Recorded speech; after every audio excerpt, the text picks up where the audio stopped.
كل سنة وانتم طيبين.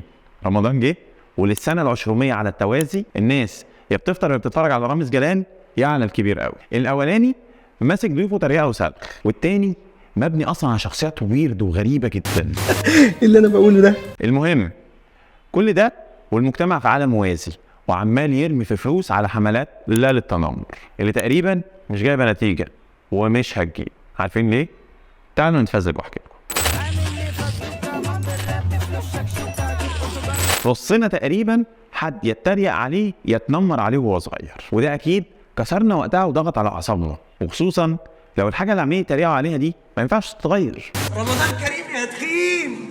البولينج او التنمر اصلا انك تتعلم على اللي قدامك جسديا جبارة، وده مش دايما سهل.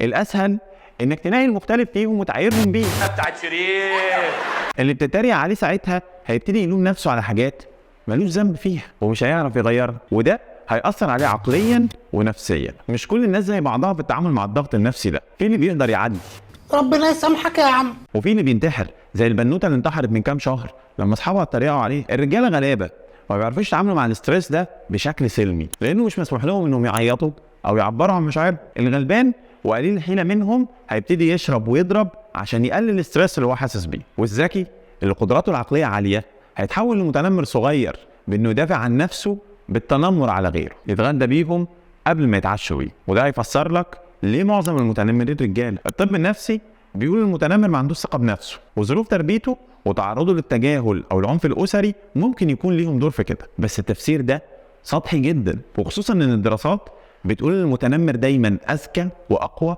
والكل بيعمل له حساب. رامز كفايه يا رامز، الله يخليك. انا والله العظيم تعبت. عشان نفهم اكتر لازم نرجع سيكه ورا شويه، سكتين تلاتة. اسلافنا زمان ما كانش عندهم قانون، كل حاجه كانت بالدراع، وتنمر الفرد كان دايما بيزود فرصته في الاكل والجواز. يعني كل ما كنت بلطجي اكتر كل ما كانت عيلتك اكبر ومكانتك اعلى. ده غير ان التنمر الجماعي كان بيحافظ على تماسك المجتمع بانه يطرد الناس الزباله منه زي الحراميه والنصابين، او يخليهم يتعدلوا ويمشوا على عجين ما يلخبطوش. يعني زمان التنمر ده كان تصرف غير اخلاقي بيتعمل بدافع اخلاقي.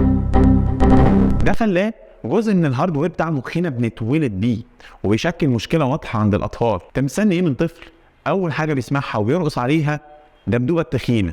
أجمل من في الحفلة مين